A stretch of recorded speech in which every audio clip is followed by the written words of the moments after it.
I'm calling to order the Regional School District 8 meeting to allow for comments on the proposed RHAM multi-use turf field project. The Regional School District 8 Board of Education warned the towns regarding the board's intent to consider a motion to send the question to bond an amount not to exceed $3,560,000 to a November 2nd, 2021 referendum for the RHAM multi-use turf field project. The Regional School District 8 Board also published the warning in the River East. I will not ask for a motion to assign, I will now ask for a motion to assign a moderator for tonight's district meeting. I make the motion that we assign Kathleen Goodwin as tonight's moderator. Second. Thank you. Any discussions? No, we're good. Okay. So I'm just going to read a public comment. Do we need a vote? I don't. Oh, yes. You want to vote? And for this vote, for the RHAM board members, any district residents, anyone who is a property owner in Hebron, Andover, Marlborough, may also participate in the vote for the moderator for tonight's meeting. And we'll do that by raise of hand so that any in the audience can be recognized. All those in favor of Kathleen Goodwin as moderator for this meeting, please raise your hands. Aye. Aye. Aye. And we have two property owners in the audience who are there any votes in the negative? Congratulations. Thank you. I feel privileged to read the statement. Hebron, Andover, and Marlborough community engagement and attendance at Board of Education public meetings is welcomed. The public comment segment of the meeting agenda is set aside so the Board of Education may receive public comments. Procedurally, public remarks will be limited to 3 minutes and citizens will be asked to identify themselves. Is there anyone present in the auditorium who would like to make a comment relative to the RHAM turf field project? Okay. You can come up to the microphone and state your name and your town and address. The vision's a little different than I went here planning to. Ray Bell, 5 Fox Landing, Hebron, Connecticut, 40%. Maybe on the Board of Ed, we're not here about 7 or 8 years ago, and this has been going back for years, and we've been trying to get this started. And first of all, I would like to thank the Board of Ed and administration for really, this is as far as we've come, and it's right on the doorstep from a pipe dream from 7 or 8 years ago, going back to when we were playing a CC tournament game. I'm also coach here. I think I have a unique perspective being a teacher in another district who kind of went through the same process. And I've seen the benefits as a coach, parent, educator, on how many uses this facility could bring to the kids of RHAM. But going back to about 7 years ago, we had a CCC tournament game. And this all kind of started when we had this game. It was a big game. And we showed up at the field and the referees deemed the field unsafe and unplayable. We had to scurry things, and Mr. Leslie remembers this, we had to get things together, the game had to be played, and we ended up having to go to the opposing school to play the game, which we did end up winning, which was a nice little bonus. I'm happy for that, so for keeping people, we like being class there. But, you know, today's a perfect example. We see the weather outside today, and most of our programs will be shut down to the gym. Today, we could have been outside, even with all the rain we've gotten. As a coach, I've been on multiple facilities. By the way, we're one of 3 schools out of our 32 that don't have this type of facility. And we've been on field where we've had a torrential downpour for 10 minutes. 10 minutes later, we're playing, warming up, we're ready to go. So there's no puddles, and I've seen it in the own district where I work and how safe it is. As a phys ed teacher, I use this facility quite often. So I'm just excited about the benefits it will bring to kids at RHAM, Marlborough, Hebron, Andover, youth programs. It has so many possibilities, from holding graduation, to band practicing, to having middle school, and not worrying about grass matted down, letting the field rest. So I'm really excited about it. And in education, I'm just going to leave you with this. We always talk about evolving. Well, we need to evolve. We need to step up our game. We need to give the kids in Hebron and the communities a chance to compete with our surrounding districts. Thank you. Thank you, Ray. Come on up.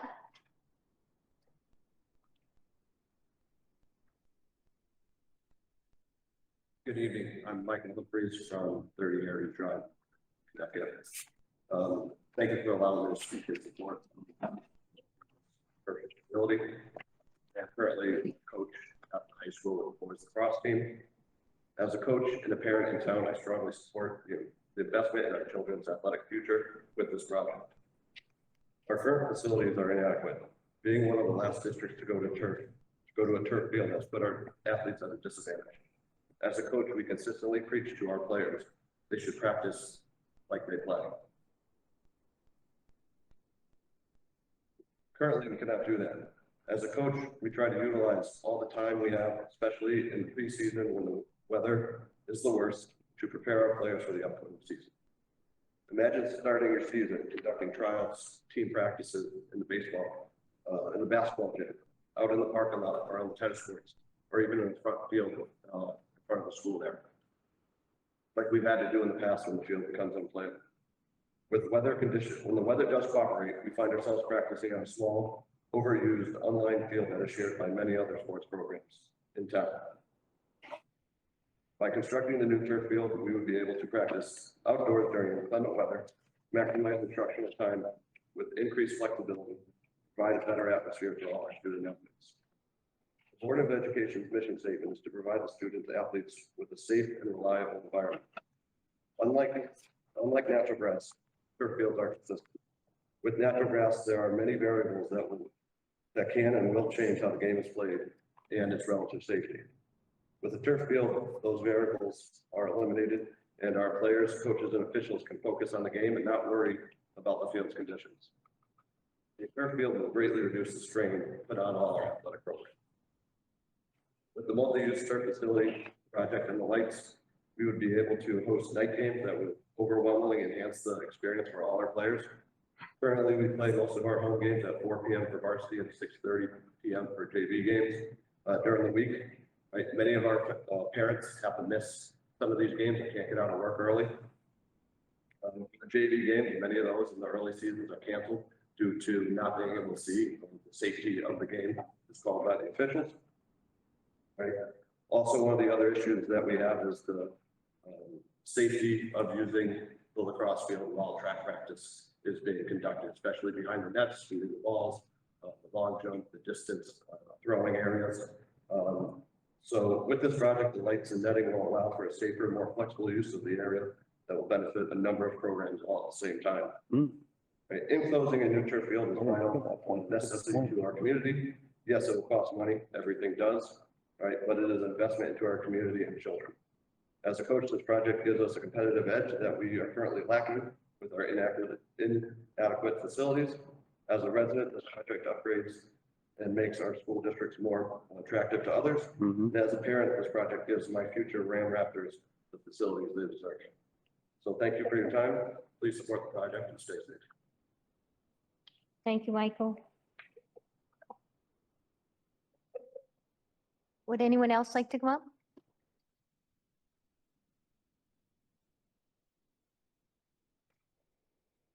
My name is Roberto Clement. I'm a head football coach here at high school. I've been coaching in this school system for 5 years now, starting in the middle school. And as previously pointed out, it's been in the months since I've been here at the very least. To be honest, I think a turf field is going to allow our community to grow and allow the youth programs throughout our high school program to come together as one. One point I brought up to Dan when I was first hired, I would like to see the youth programs get involved with the high school programs. I would like to see us, especially at the football level, be able to play on high school field, because that's something I did when I was younger. And if anybody who has that memory, whether it's another sport play at the high school as a young athlete, you see it as some sort of a dream come true, and it makes you gravitate towards wanting to play for that school, wanting to play for your high school. You've been there before, you know what it feels like. You want to be those high school athletes. I think that's something that lacks here, and the turf field is going to be able to bring that back for us extensively. And hopefully our youth programs will be able to play on it. We're not worried about, I wish I could stand up here and tell you that grass doesn't need to be mowed every week, doesn't need to be lined every week, doesn't get overused, it doesn't get soaked. I wish I could tell you those things about grass, but the truth is that's not the case. Turf fields allow us to practice from when school is out to 10 o'clock at night without worrying about overuse. You can have it, it's gonna last 20 years at the very least, with all of our athletes, all of our programs playing on it at any time of year, during any storm, any rain out. Tonight is a perfect example. We have 65 kids on our roster for the football program.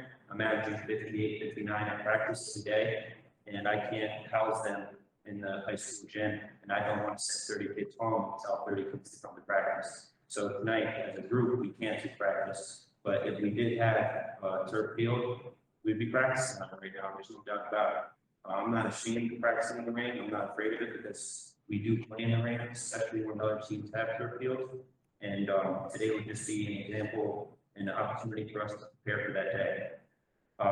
Other than that, like I said, I can't emphasize enough the ability for us to bring the youth program up through the high school, because I do understand that we have lost athletes to Xavier, to East Catholic, and other schools.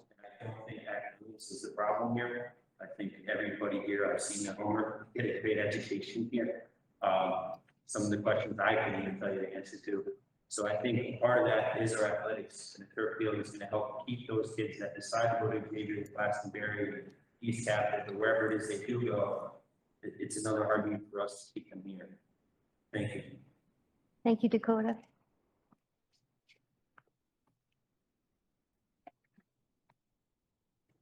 Is there anyone else who would like to make a comment?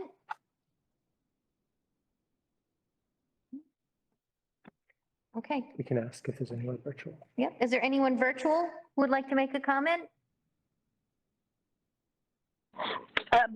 I will just make a comment that I really think the gentleman who just said we should practice where we play, probably everybody has internalized that and knows that, but I just think that is such a key and an important point. So thank you, sir, for bringing that up. Thank you, Judy. I think that's it. Nobody else? Okay. Mr. Trudeau, I just want to commend you on hiring such great staff that come here and advocate for our students. Thank you, coaches, for being here. At this time, I think we're going to adjourn the meeting. Call motion to adjourn. Call a motion to adjourn. Do I have a motion to adjourn? I'll make a motion to adjourn. I'll second it. Thank you. All in favor? Mary? Aye. Sue? Aye. Sue? Yes. Judy? Yes. Okay. Thank you, everybody. Motion to adjourn. So we're going to call our meeting to order, our district meeting. No, this is not our district, I'm sorry, regular meeting, 7 o'clock. I'm going to do roll call first. I hope everybody online can hear us. Joe, can you hear us? Yes. Okay. We'll start with Joe. Joe O'Connor Hebron. Judy? Judy Benson Clark Marlboro. Rob? Rob Shadow Hebron. Mike? Mike Morris Hebron. Mary? Mary Puchetsky, Marble. Sue? Sue Stolfi, Marble. Jean? Jean Wilson Marlboro. Jessica? Jessica Dapsis Hebron. And Lori? Lori Blake Andover. And I'm Kathleen Goodwin, Hebron.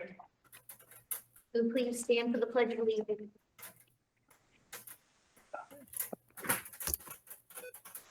I pledge allegiance To to the the flag flag of the United States of America and to the republic for which it stands, one nation, under God, indivisible, with liberty and justice for all.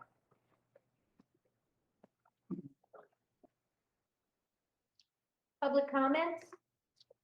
Hebron, Andover, and Marlboro community engagement and attendance at Board of Education public meetings is welcome. The public comment section of the meeting agenda is set aside so the Board of Education may receive public comments. Procedurally, public remarks will be limited to 3 minutes and citizens will be asked to identify themselves. Because the Board of Ed is limited by the Freedom of Information Act to discussing only matters on the agenda, the Board of Education is not permitted to engage in discussion of the comments presented. Are there any public comments?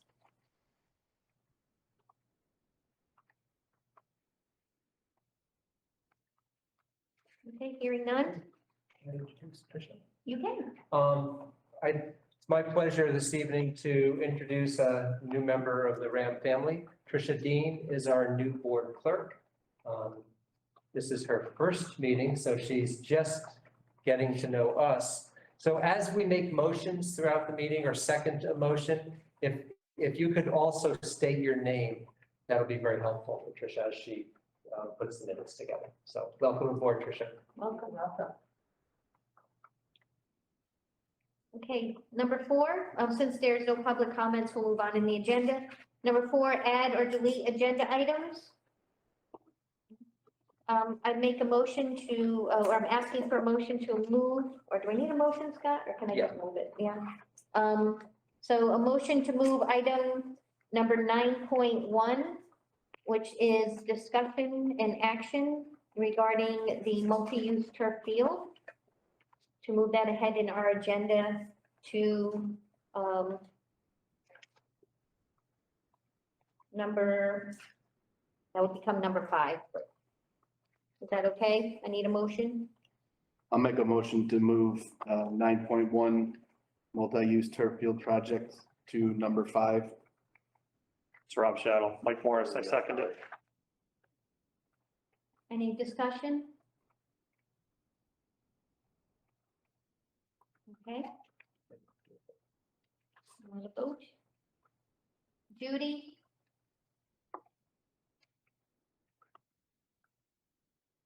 Yes, thank you.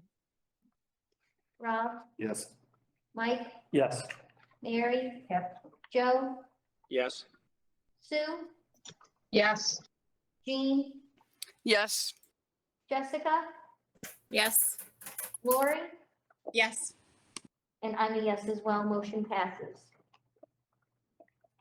So this, following the district meeting we just had, that was the public's opportunity to share any thoughts regarding the project with the RAM board.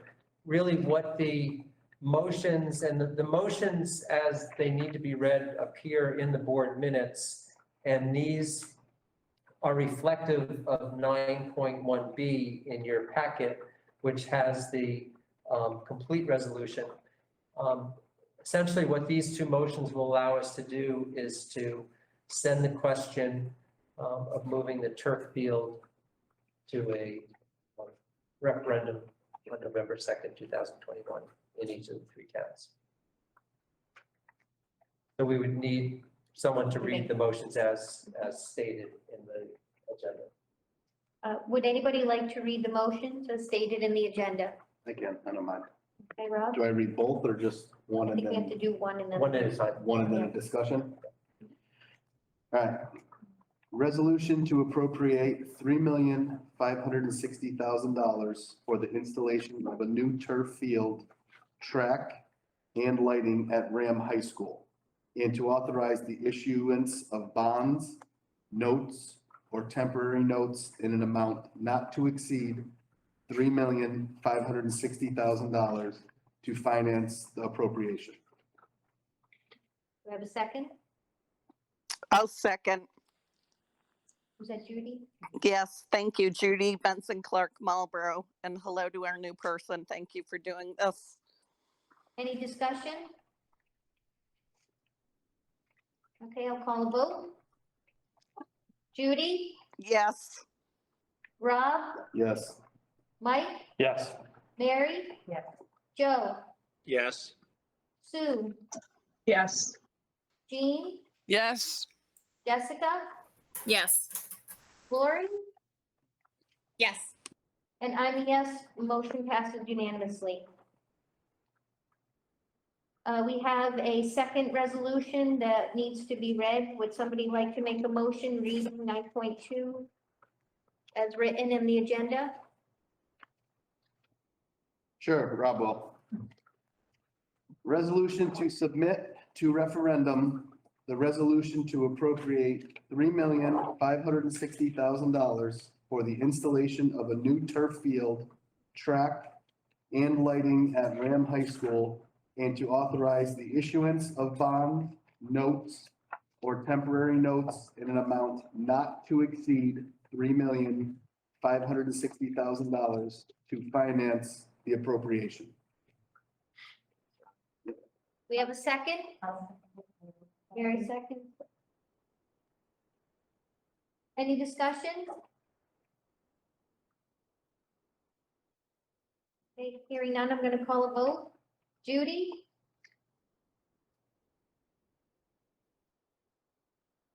Yes.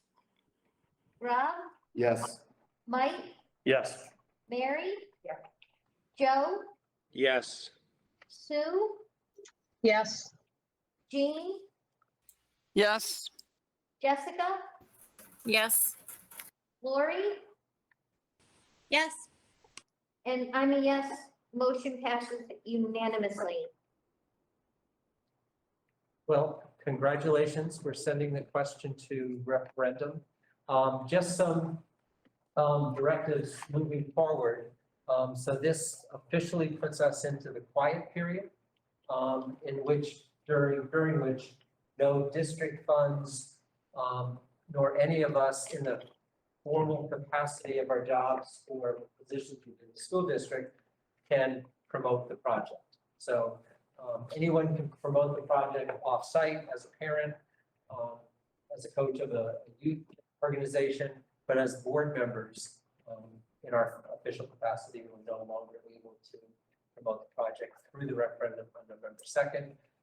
I just texted our IT director to remove materials from the RHAM website. So again, the quiet period will take us there. However, other groups like PACs and folks not directly associated with school certainly continue to. Scott, for clarification, is that board members and employees? Correct, yes. Okay, Yes, it thank is, you. Judy.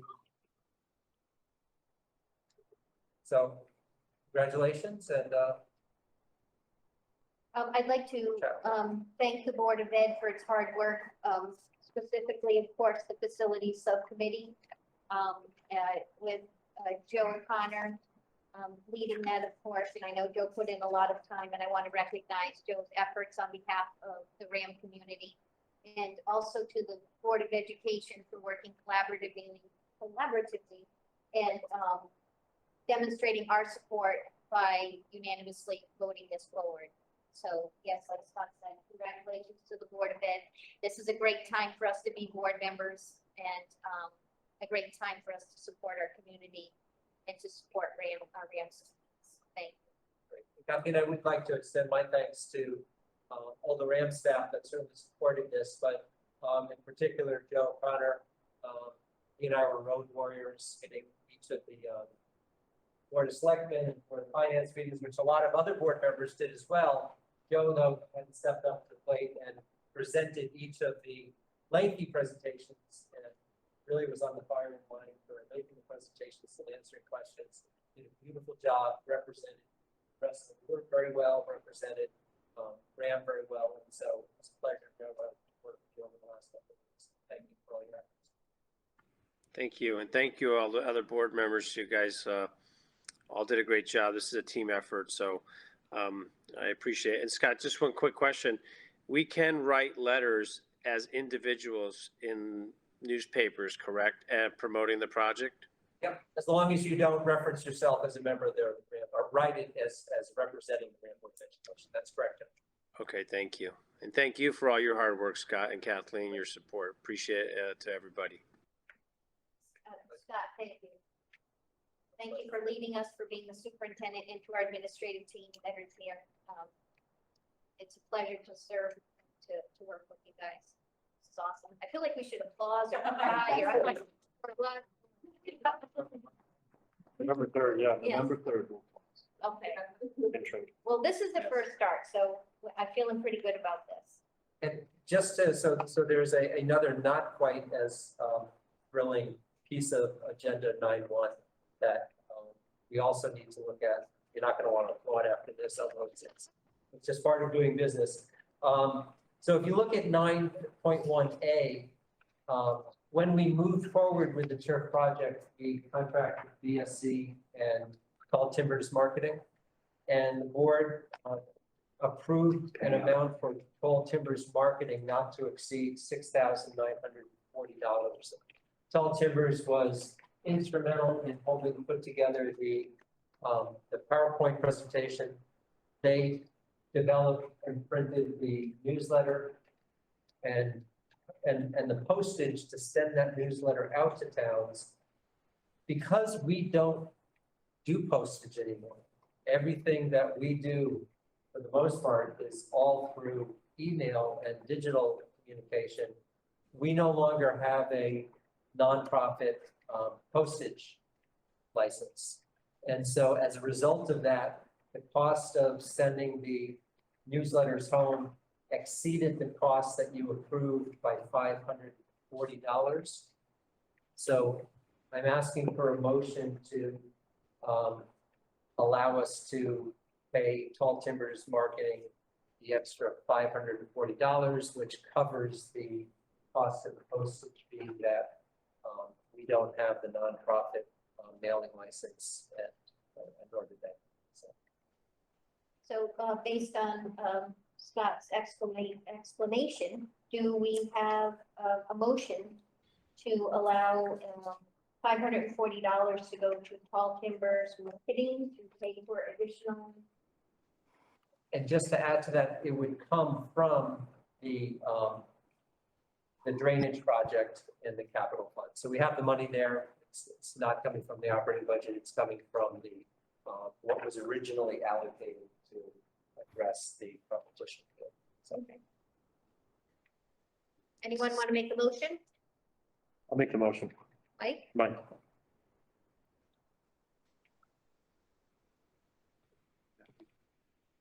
You need me to go through the? You have to what- say, do I have to see it? we can help you too. I don't have it. Sorry. No? Based on this, the Board of Education will need to make a motion to reappropriate funds. I make the motion to appropriate the amount of $540 to the turf field project to cover the expenditure of the postage for Tall Timbers Marketing LLC. Thank you, Mike. You have a second? Second by Joe. Thank you, Joe. Any discussion? can I just add, would someone do a friendly amendment to add that the transfer will come from the field drainage project? I'll make a friendly amendment, transfer that from the field drainage project. Second that. Thank you, Mary. Any further discussion? How much is in the fund for the turf, for the drainage? Joe, that's going to come up in the financials. Eva, do you remember offhand what the amount? No, I don't have that number off the top of my head. Okay, thanks.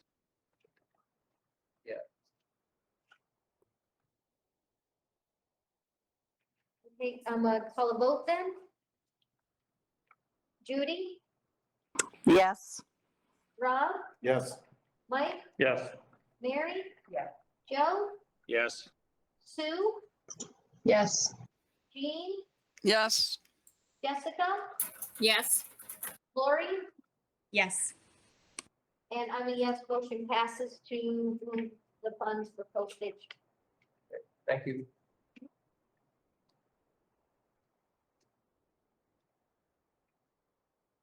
So Scott, you want to do your report? Sure. First of all, again, thank you everyone for your hard work in moving this forward. In terms of my report of what's happening at RHAM, it certainly has been a busy summer. And, I'd like to start out with also thanking Ashley Hoffa, Eva, Christine Hartwig, our building administrators, for doing really an outstanding job of preparing and moving us forward for this year.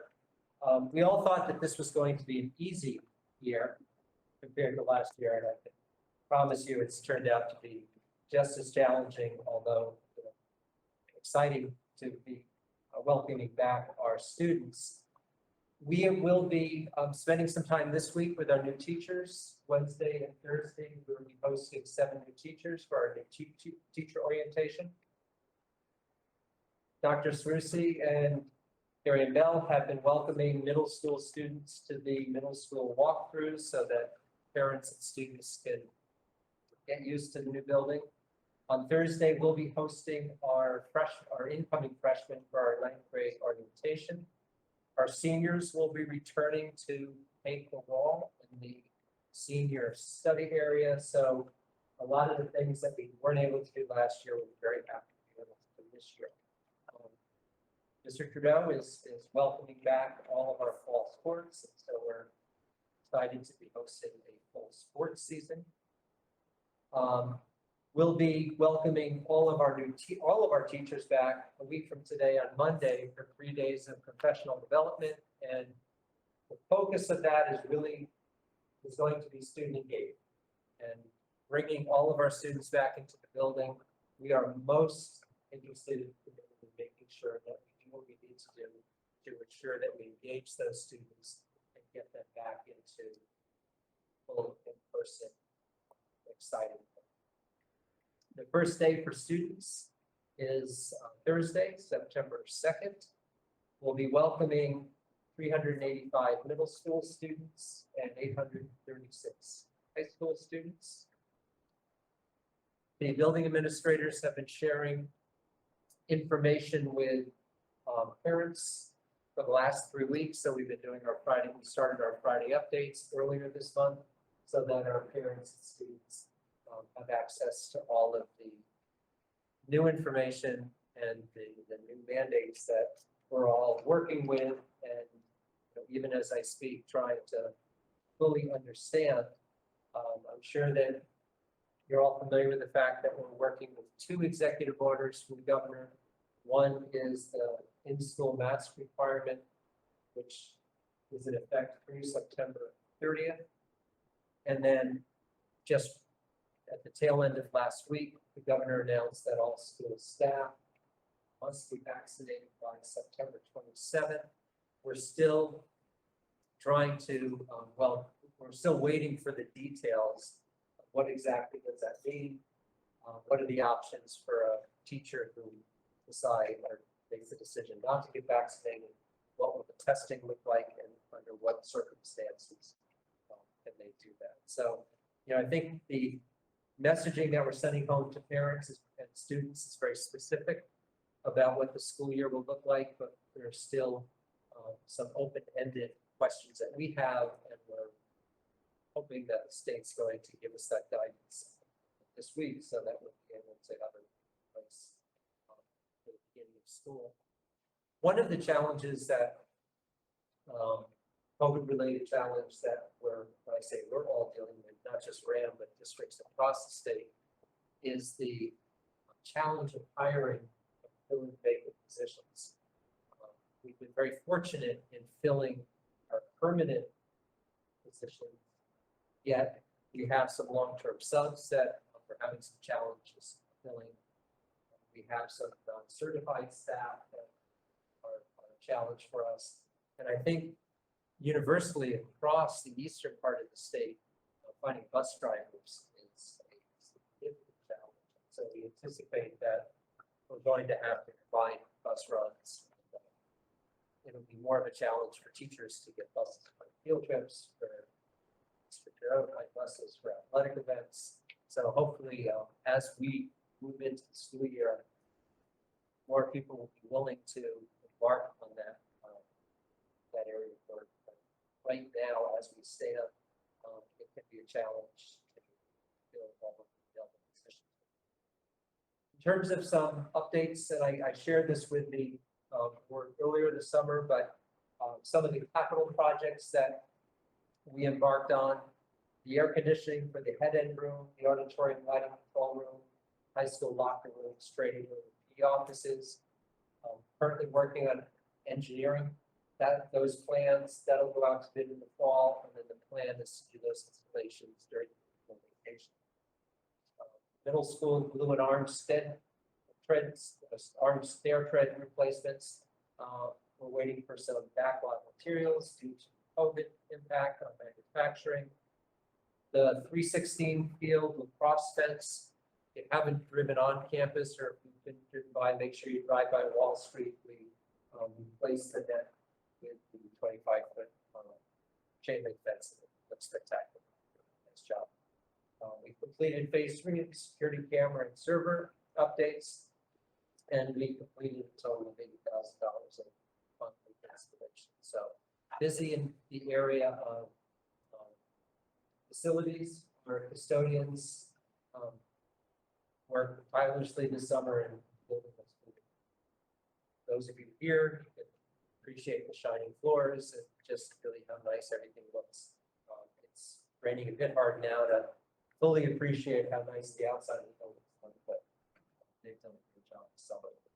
So we're excited to welcome back our students and provide them with as normal a school year as we possibly can, while adhering to the mandates and doing our best to make sure everybody's kept safe. Thanks, Scott. Any questions for Scott? We want to wish, of course, the staff a great school year. You know, noticing, of course, some of the challenges that they have to deal with this year with masks and vaccinations and everything that has changed. Of course, the facilities do look awesome. I noticed that coming down the hall. Nice waxed floors. As soon as our kids get on it, though, it doesn't look so pretty anymore, but that's the point, I guess. But yes, wishing the RHAM staff the best for a great, and as you said, as normal as possible school year coming up. And we empathize with them and certainly want to give them all that we can to support them. Thank you. Thank you to the administration. I know you guys have been busy over the summer getting it ready, and if you should do this and if you should do that, and it's not your normal situation, but thank you for your hard work and for being available over the summer, and the communication has been awesome. Thank you. Great. Moving on. Yes, we did all that. All right. Consent agenda. So the consent agenda has a request for child-rearing leave from Caitlin LaPenta. Caitlin is asking that after she fulfills the FMLA leave, that in accordance with Article 17, Section A of the teacher's contract, that she take the remainder of the year, which is appropriate and aligned with the contract. And then I'm sad to say that Jeremy Zarell has submitted his resignation. He's has had a very successful side business as a contractor, and as you can imagine, he's found that to be highly successful and lucrative. So we wish Jeremy obviously the best. Jeremy was a socialist teacher. Public educators need to be paid more. So we would just need a motion to approve the consent agenda. We have a motion to approve the consent agenda. Sure, Rob will make a motion to approve the consent agenda. Thank you, Rob. Do I have a second? I'll second. Lori Blake. Thank you, Lori. Thank you. Any discussion? Okay, call a vote. Judy, Yes. Rob, Yes. Mike, Yes. Mary, Joe, Yes. Sue, Yes. Jean, Yes. Jessica, Yes. Lori, Yes. and I'm a yes. Motion passes unanimously. We wish our departing staff well. Okay.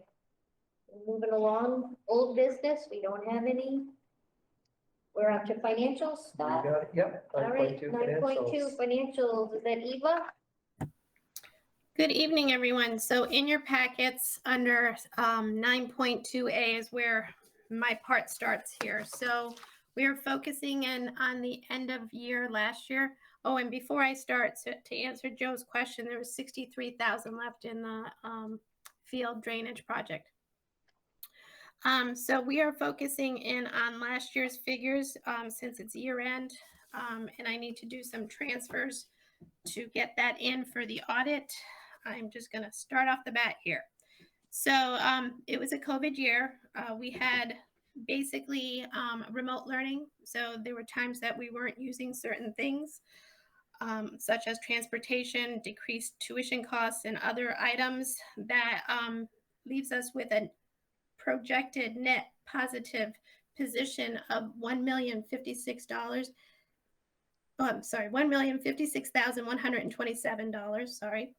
And as I said, the key factors driving that were personnel, not having certain sports played and other overtime expenditures, purchase services, which had included our student transportation that was not utilized through the year for field trips and or regular to school and from school. We also had tuition and private placements that were less than anticipated. So based upon the projected favorable net position, due to a legislative change, which now includes regional school districts, we're able to carry forward 2% of our budget, which would equate to $612,385. And this could be allocated by the board after audit is completed to capital non-recurring or sick and severance. The remainder of approximately $443,742 would be given back to the towns as credit offsets for their 22-23 budget. And as I stated, that we went from a 1%, able to do 1% to 2% based on this past legislative session. So our revenues unfortunately did take a little bit of a hit, which was a shortfall due to not being able to rent out our building and other areas there, which was a shortfall of approximately $200,008. Our capital improvement fund as of June 30th, 2021 has a net positive projection of $140,964. So this, we had certain items here, which we had $23,986 for security enhancements that never happened. We had available was $47,188 for outfield design for the high school baseball field. The balance also includes the fencing of Route 316 field, which has not been paid out as of yet because it is not completed. The capital non-recurring fund as of June 30th, 2021 has a net positive projection of $174,226. Please note that the majority of this is from the DOT project, which has not been closed out as of yet. We're still waiting to finalize all the figures, and we're waiting for invoices to come from the town so that we can pay the contingency amount. In addition, there were available funds that were the board approved in May. Excuse me one second because I'm going hoarse. That the board approved for projects in May, which included the turf field. And then, of course, we were taking money from the competition field drainage and the remainder of the Route 316 fencing. Pupil services realized savings in their lines based upon COVID-related savings. Are there any questions that I can answer based on this? Why didn't those two capital improvement projects happen? Which two? Sorry, the security upgrade and then the baseball outfield design? So the security enhancements, it's my understanding that the facility subcommittee wanted something, but during the budgetary process, but didn't really define what they wanted. And unfortunately, one of the key members is no longer on the board, so I'm not sure what the subcommittee was going to decide to do with that. So, Okay. but it was post-audit. And then the second one is because, if I remember correctly, and Scott can correct me if I'm wrong, is the contractor that we're working with, which I believe was BSC Group, couldn't really decide how best to help the outfield because they couldn't really determine what was wrong. And I think they want to investigate it a little bit further. Okay, that makes sense. Thank you. Yep, and that's exactly, as Eva said it. Okay. The other piece on the security piece is that because we really went into COVID, so we, the facilities subcommittee was looking at that security piece, and really it was focused on evening security. We've been in code for a year and a half, so it really, It was a moot point. it kind of became moot at that point, so. We were gonna hire second shift security, but Scott didn't feel we needed to based on Yeah, the limited amount of students in the Right. school. understand. And, Okay. and I think the baseball piece is an ongoing discussion. Okay. And Eve is correct that BSC couldn't find exactly what it is, so I think that They don't know what to do. we'll continue to engage Rich Clark. Glad we didn't spend it rather than. Right, exactly. Okay, Yeah. makes sense. Great, thank you. So do those things need to come back, Scott, at some point, or Eva? No, Well, they don't come back, because so this is a separate fund, so it'll also roll forward just like your capital non-recurring does. Right. So at some point, if there's money and the board decides that what is there is not what we wanted to do originally, the board can then reappropriate those funds to a different project. I think that the facility subcommittee is certainly going to want to have some additional discussions on those items. And then Mr. O'Connor has his hand raised. Thank you. Go ahead, Joe. Thank you. So the $200,000 that, The That was shortfall in revenue. shortfall in revenue how is that, that was this is last year's budget? Is that what we were talking That's about? what we're talking about, is last year's budget. And is that 200,000 included in the $1 million surplus, or is it? No, so what happens there is I believe the auditors will do an adjustment for that $1 million. Don't quote me on this, because this is my first experience of having to do revenue that didn't match up to what we projected for. So I'm assuming they're going to have to do an adjustment that will bring down the $1 million. That's why these figures are always anticipated or projected, because the auditors will do their adjustments during the audit process. Okay, I wanted to make that point clear, is that we were, we're not talking that we have $1 million surplus, so. Right, right. All right. I don't have any other questions, but I do have, I'd like to just make a comment that this was part of our discussion for the turf, that some of these, the towns that we were having. So I would like to, and I mentioned this to Scott Leslie, that we as a board should typically we wait until November, December to do our audit. I would like to make the recommendation to the board that we have the superintendent, give the superintendent the authority to request the audit be done sooner than as we previously do. So, Mr. O'Connor, the audit is already running. It's been running since May. It doesn't get completed until statutorily through December 31st. When the audit is completed, unless they need an extension, it gets completed by December 31st. Then it gets presented to the board in February. So it's statutorily they present in February. My point is that we should think about if we can get it sooner, that way we can make some decisions quicker than February. So they're currently working on the audit, so it takes a while to work on the audit. So they have till December 31st to complete the audit by statute. Okay, I think we're talking apples and oranges, Eva, but I understand what you're saying, but I'm asking that if there's a way for us to speed, they have till the 31st statutorily to complete it. Is there a way for us to expedite that in any way, fashion, or shape or form, so we could make some quicker financial decisions as a board? That's my question.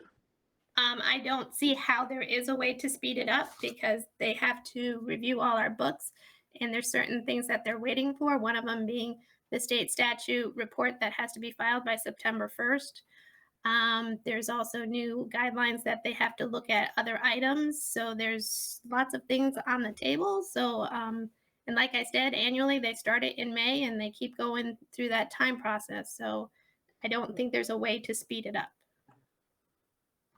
Okay, thanks. If there is, we should look into it though, if there is a process for that. Thank you. Yep.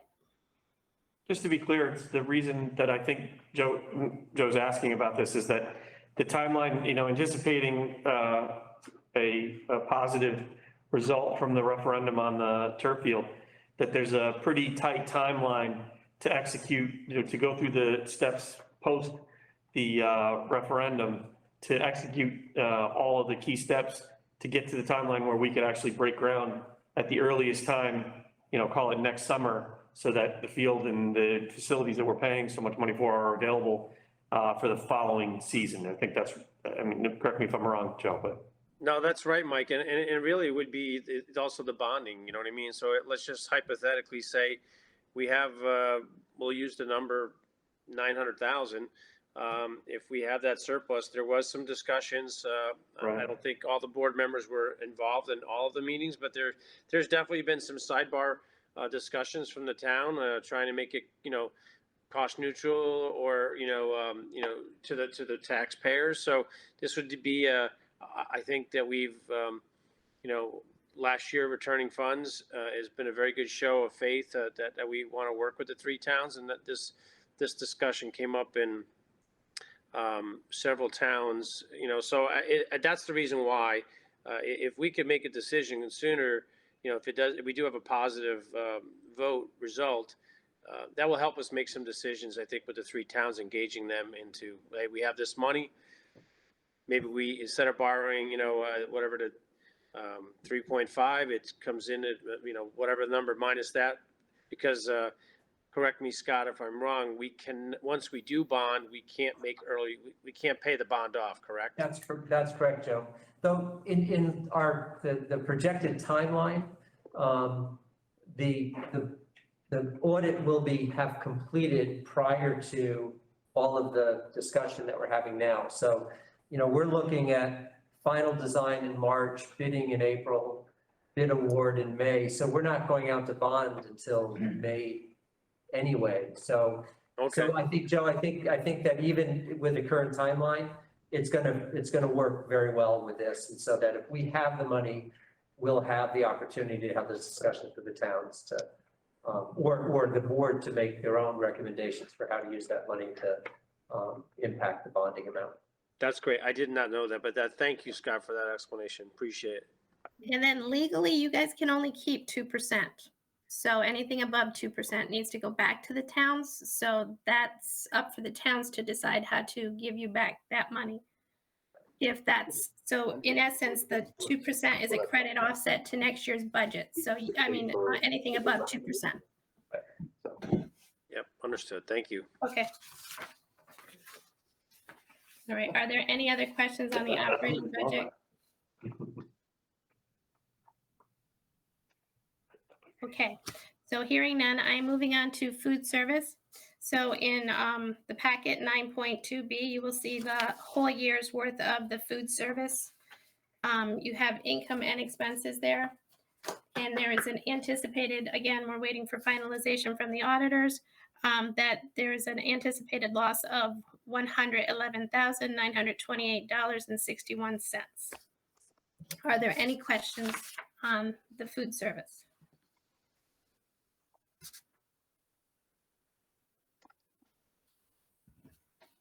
Okay, hearing none. In your packet is 9.2C is the student activity reports through June 30th, and they all balance with the bank. Are there any questions in regards to student activity?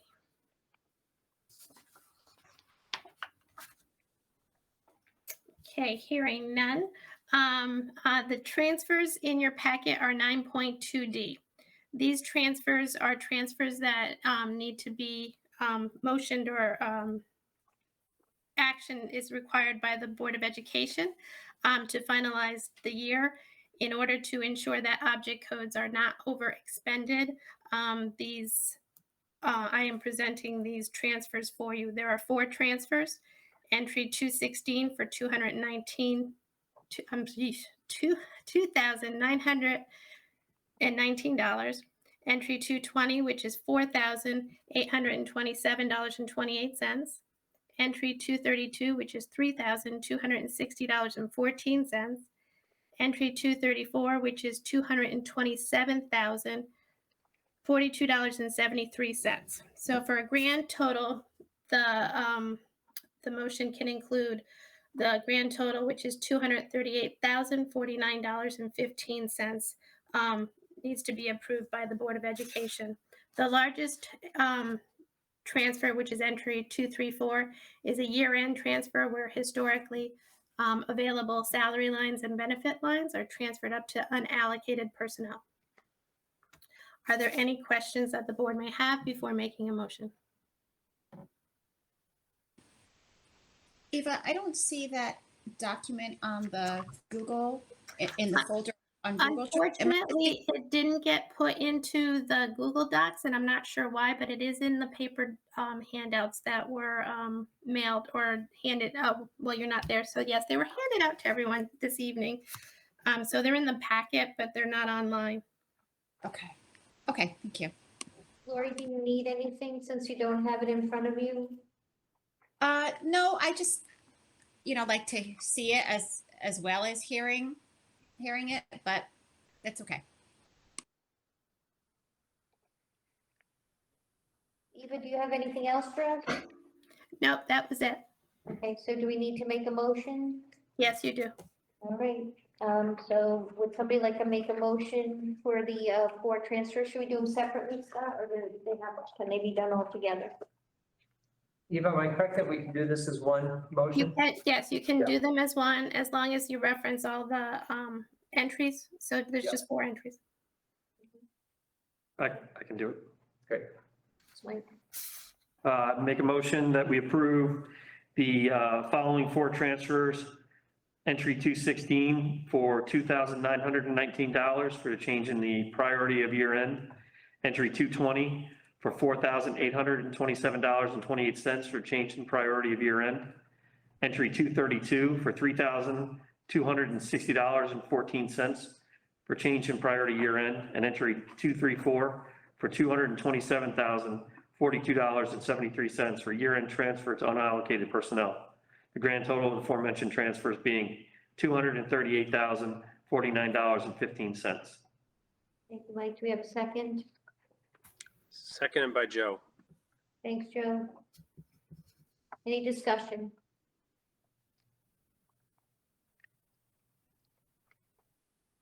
Okay, hearing none, I'm going to call vote. Judy? Yes. Rob? Yes. Mike? Yes. Mary? Yes. Joe? Yes. Sue? Yes. Jean? Yes. Jessica? Yes. Lori? Yes. And I'm a yes, motion passes. Thank you very much. Thank you, Eva. Thank you, Eva. All right, moving along here, subcommittee meetings and I believe dates.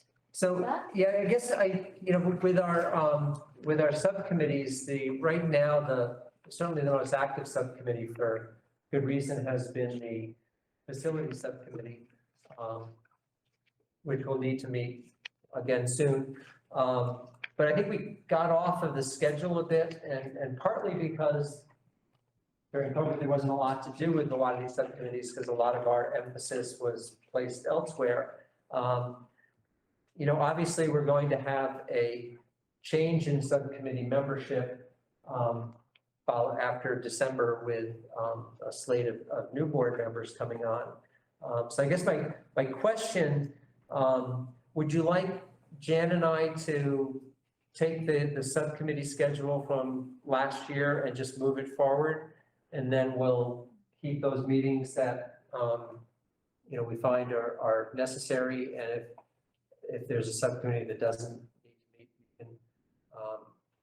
we can cancel that meeting, but I wanted to see what your preference was. Does it work just to move last year's schedule forward? And then we can work from there. I think that's a nice, uncomplicated way to do that. Yeah. Okay. Then what we'll do is this week, we'll take last year's schedule, kind of move it into this current calendar. And again, some subcommittees may need to modify that schedule a bit. Again, I think facilities has some things that they need to look at, so we're probably gonna meet sooner than later, but I don't think any of the other subcommittees at this point really have anything critical on the list. But so we'll do that, we'll share that with everybody, and then we can discuss it at the September meeting.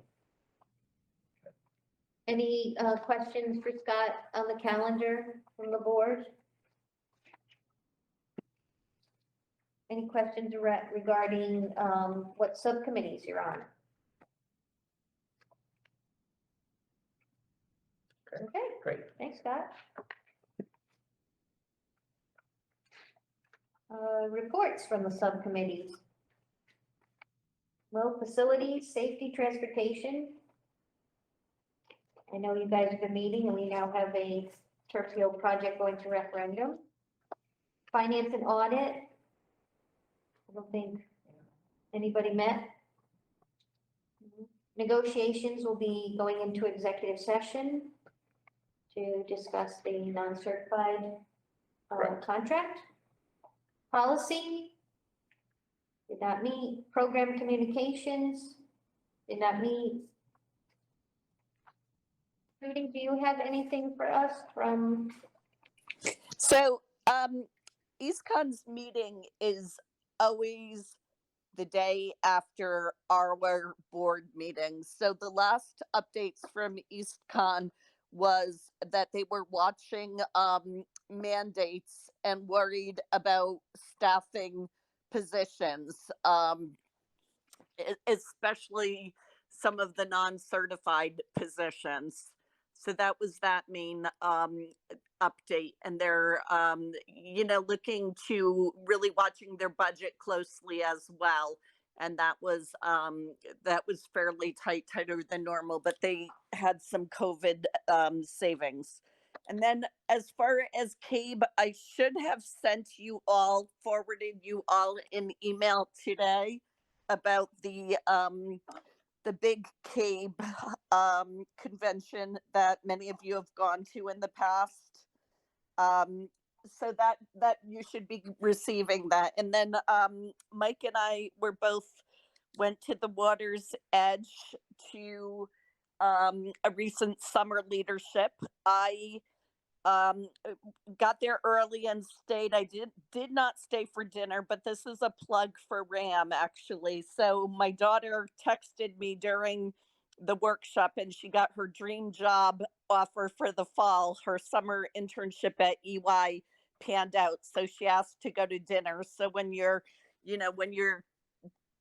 18-year-old and 21-year-old want to go to dinner, I stayed for the workshops and went to dinner with them. But the theme was really around equity and inclusion. Charlene Russell Tucker spoke. At that point, she was the acting head of the Department of Education. She's since been appointed, as we know, to the commissioner. I think her little talk was uplifting. I'd love to hear Mike's perspective.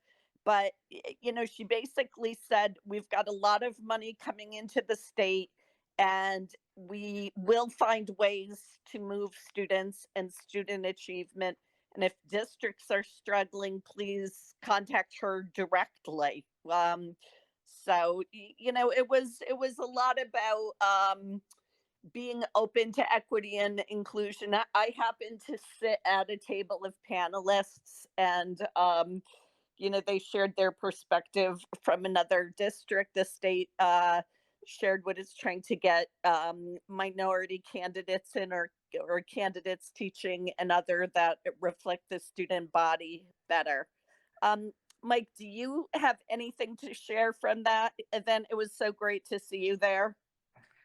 Thanks, Judy. I think the thing that stuck out to me the most was that and it was refreshing to hear this from other superintendents, that, there's a lot of, I don't want to call it noise, but there's a lot of, I think, a lot of what's absorbing the majority of the discussion time is centered around things like diversity and equity, which has its place in the discussion. There's a lot of discussion about CRT and some other controversial subjects, and certainly masks and mandates and all the things that are, occupying the news and a lot of the discussion. But one of the things that the superintendents who were presenting on one of the panels had tried to reinforce to everybody is that there's a significant amount of other things that need to be absorbing the majority of our time, which are the nuts and bolts, the blocking and tackling of actually educating the kids. And there's a lot of work and a lot of effort and a lot of, that probably deserves or should deserve the lion's share of the attention.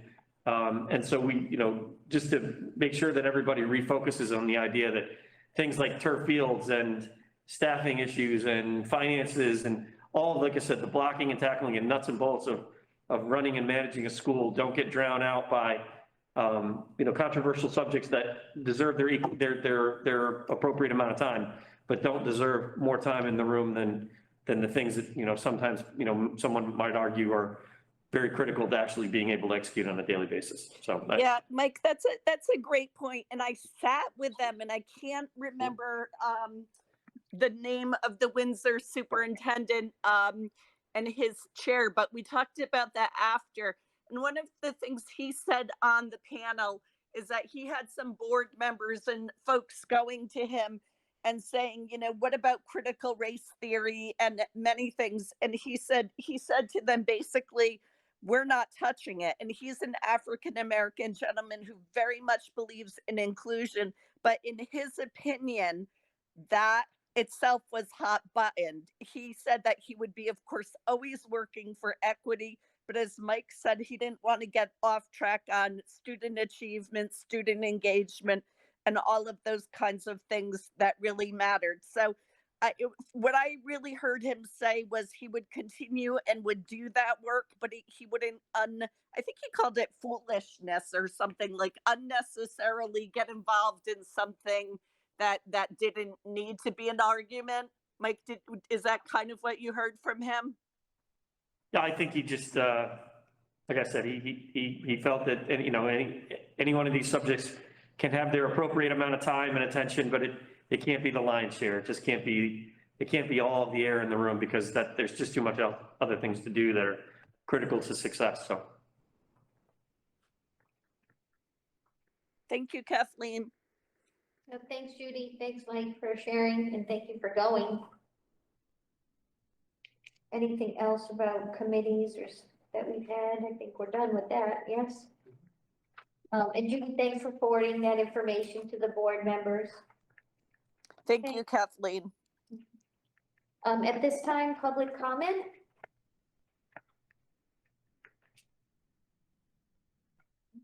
Okay. No public comment at this time. There are some informational items, a calendar of events from the high school and the middle school. Any questions regarding the calendars for Scott or any of the administrators?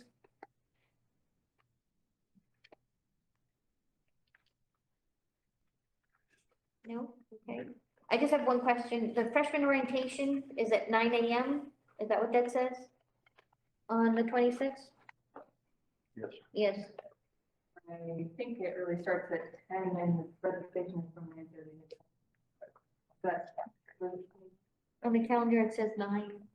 oh, yeah. Well, on this, Right. it's just the You district. better be here earlier. The students are getting picked up by the buses, they'll get there second.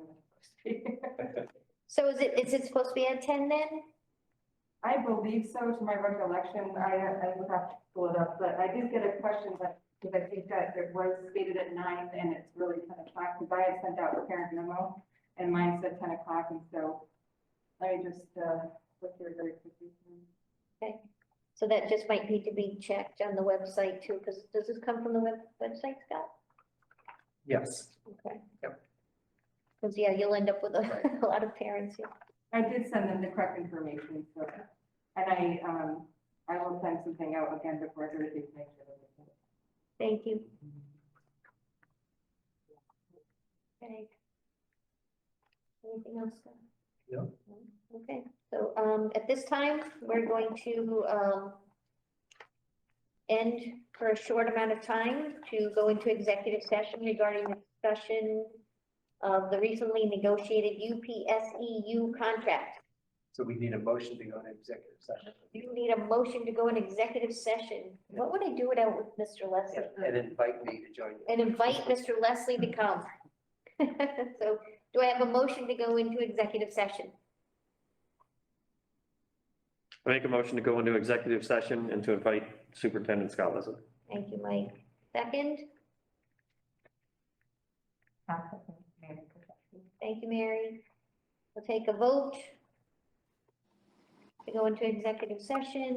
Judy? Is that a yes?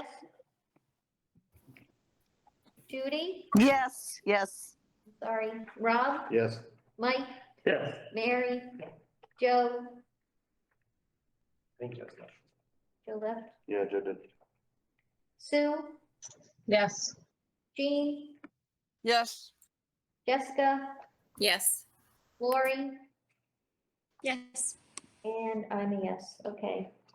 So at this time, the board will adjourn to executive session.